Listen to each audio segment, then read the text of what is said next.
Hello everyone, कैसे हो आप सब। एक बार पुनः स्वागत है आप सभी का हमारे अपने YouTube channel A to Z biology classes पर। उम्मीद करते हैं दोस्तों आप सभी मस्त होंगे, बेहतर होंगे, आप सभी की पढ़ाई भी अच्छे से चल रही होगी। आज की इस वीडियो में हम क्लास 12 बायोलॉजी NCERT 4 अंकों वाले देखिए यहाँ पे कई सारे महत्वपूर्ण प्रश्न व साथ ही साथ उनके आंसर भी आपको यहाँ पे एक्सप्लेन करने वाले हैं। तो चलिए सीधे वीडियो को स्टार्ट करते हैं। और देखिए यहाँ पे 4-5 ऐसे क्वेश्चन हैं जिनमें से कोई ना कोई एक क्वेश्चन डेफिनेट रूप से आपके एग्जाम में पूछा जाएगा। चलिए वीडियो को स्टार्ट करते हैं। पहला क्वेश्चन जो है वो ये है कि मेंडल द्वारा मटर के पौधे चुने जाने के क्या कारण थे। तो मेंडल के द्वारा मटर के पौधे चुने जाने के कई सारे कारण हैं, जिनमें से देखिए जो पहला कारण है वो ये है कि इसे आसानी से हम उगा सकते हैं। तो मटर के पौधे को हम बहुत ही आसानी से उगा सकते हैं, इसीलिए किसी भी प्रकार से ज़्यादा कंडीशन अपनानी नहीं पड़ती है। तो पहला रीजन तो यही याद रखना है कि इसे हम आसानी से उगा सकते हैं। दूसरा कारण ये है कि पौधे जो होते हैं वो शाकीय होते हैं, अर्थात कोमल होते हैं, हर्ब होते हैं और एक वर्षीय होते हैं, अर्थात पौधों को एक वर्ष के अंदर ही उगाया जा सकता है। और मुख्य रूप से ये पौधे एक वर्ष में 2 बार उगाए जा सकते हैं, जिस कारण से यदि कोई प्रयोग किया जाता है तो उसके निष्कर्ष या उसके परिणाम या उसके रिजल्ट जल्दी प्राप्त होते हैं। तो दूसरा तो कारण यही है कि पौधे जो होते हैं वो शाकीय होते हैं और एक वर्षीय होते हैं, अर्थात इनको वर्ष में हम 2 बार उगा सकते हैं। अतः किए गए प्रयोगों के परिणाम हमें जल्दी प्राप्त हो जाते हैं। तो दूसरा कारण आपको ये याद रखना है। तीसरा कारण क्या है कि पौधों में स्पष्ट रूप से विपरीत या विरोधी लक्षण पाए जाते हैं। तो पौधों में स्पष्ट रूप से विपरीत व विरोधी लक्षणों का पाया जाना, जिससे कि उन्हें आसानी से अलग वर्गों में बांटा जा सके। तो ये तीसरा कारण है। चौथा कारण आपको याद रखना है कि मटर के पौधे में संकरण करने के पश्चात जो प्राप्त संतानें होती है वो जननक्षम होती है, अर्थात जनन में सक्षम होती हैं, तथा मटर का पौधा द्विलिंगी होता है। ये one of most important point है, इसको जरूर आपको नोट करना है कि जो मटर का पौधा होता है वो द्विलिंगी होता है, अर्थात मेल व फीमेल दोनों पार्ट एक ही फ्लावर के अंदर मौजूद होते हैं। इसके बाद एक आखिरी रीजन आपको याद रखना है कि जो मटर के पौधे होते हैं इनके अनेक शुद्ध प्रजनन किस्में मिलती हैं। मतलब मटर के पौधे की कई सारी शुद्ध प्रजनन किस्में बाजार में या मार्केट में उपलब्ध होती हैं। दूसरा क्वेश्चन है अनुवांशिक कोड के प्रमुख लक्षण या विशेषताएं। ये क्वेश्चन भी आपके एग्जाम में आने की पूरी संभावना है।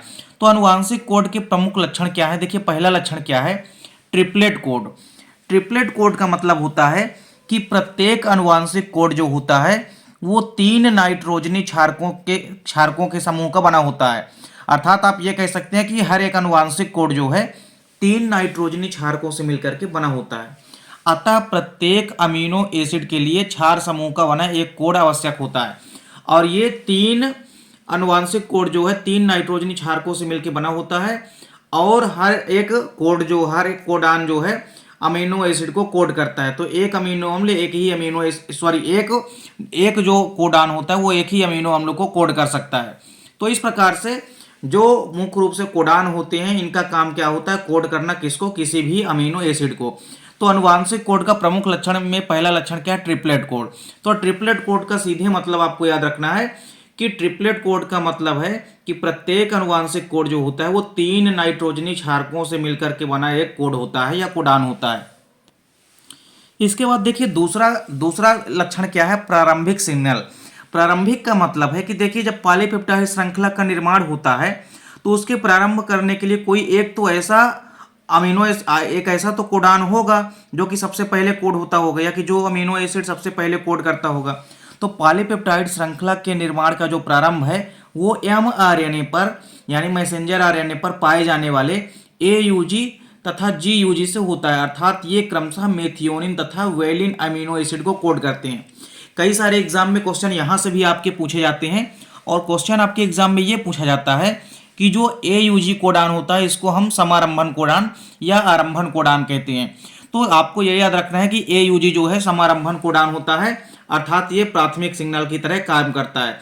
तो ये मेथियोनिन नामक अमीनो एसिड को कोड करता है। कभी कभी ये भी क्वेश्चन पूछा जाता है कि AUG किस कोडान को कोड करता है। तो आपको याद रखना है कि AUG सदैव ही मेथियोनिन नामक एमिनो एसिड को कोड करता है, जबकि जो GUG कोडान होता है ये वेलिन नामक एमिनो एसिड को कोड करता है।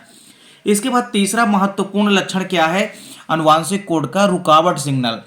रुकावट सिग्नल का मतलब है देखिए कि जो प्रत्येक पॉलीपेप्टाइड श्रृंखला होती है उसकी जो लंबाई या लेंथ होती है वो एक फिक्स होती है, और mRNA पर पाए जाने वाले जो 3 कोडान्स होते हैं मुख्य रूप से, जिनमें पहला है UAA, दूसरा है UGA और तीसरा है UAG।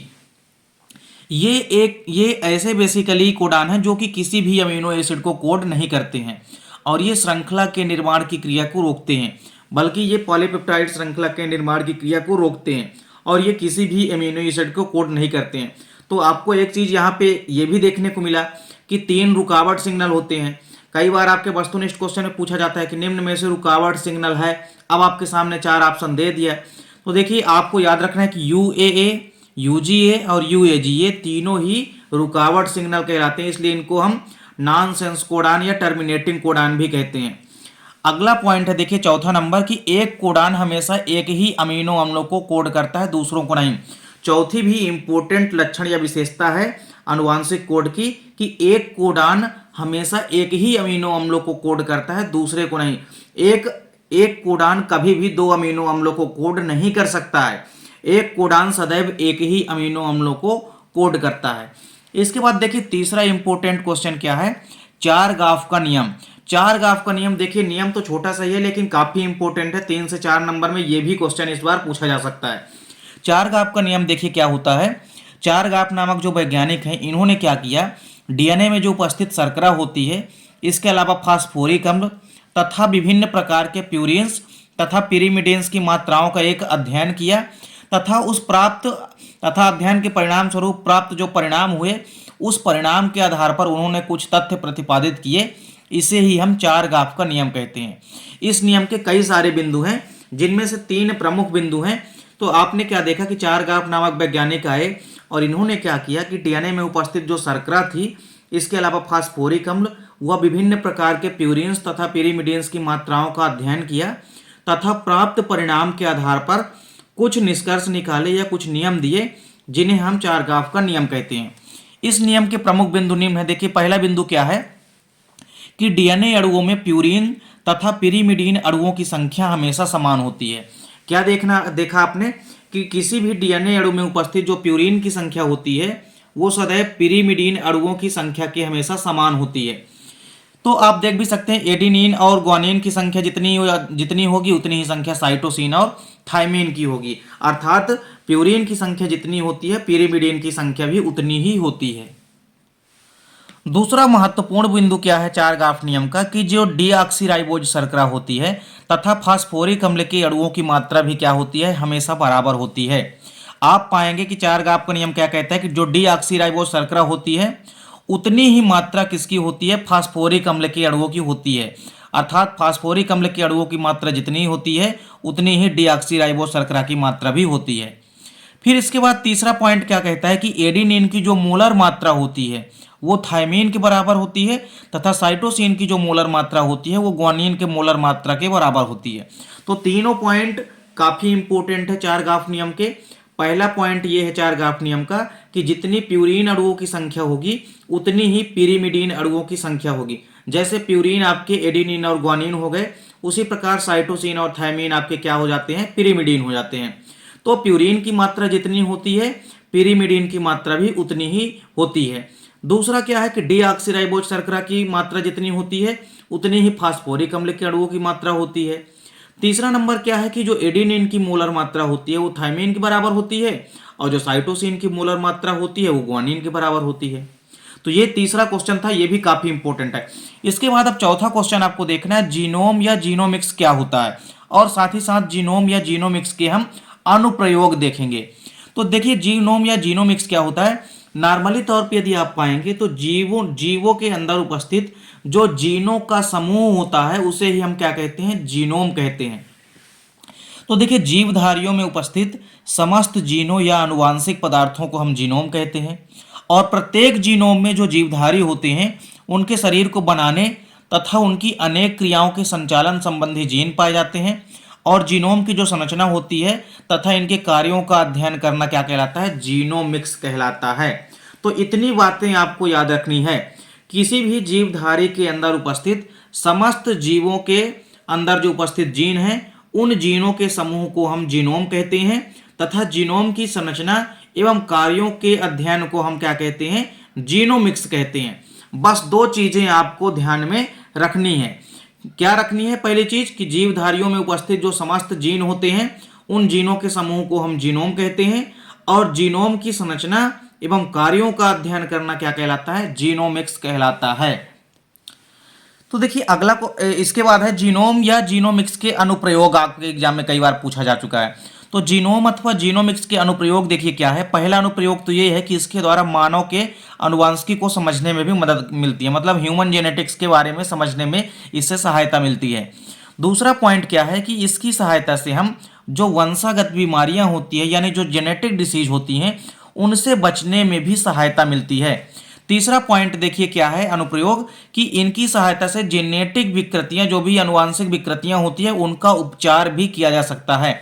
और चौथा पॉइंट ये है कि इसके अध्ययन से ट्रांसजेनिक जीवों को भी पैदा करने में सहायता मिलती है, यानी आनुवांशिक रूप से जो रूपांतरित जीव या ट्रांसजेनिक जीव होते हैं इनको भी पैदा करने में सहायता मिलती है जीनोम या जीनोमिक्स के थ्रू, या जीनोम या जीनोमिक्स के परिणाम स्वरूप। इसके बाद आखिरी क्वेश्चन है आज की वीडियो का कि मानव जीनोम परियोजना यानी कि ह्यूमन जीनोम प्रोजेक्ट HGP क्या होती है, और साथ ही साथ मानव जीनोम परियोजना के उद्देश्य भी आपको समझना है।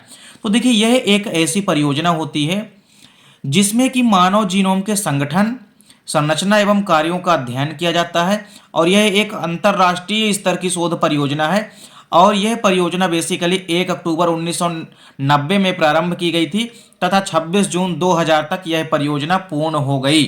मतलब मानव जीनोम परियोजना या ह्यूमन जीनोम जो प्रोजेक्ट है यह एक प्रकार की परियोजना है जिसमें मानव के जो जीनोम होते हैं अर्थात जो मानव के जीनों का समूह होता है उनके संगठनों, उनकी संरचना एवं कार्यों का अध्ययन किया जाता है इसके अंतर्गत, इस परियोजना के अंतर्गत।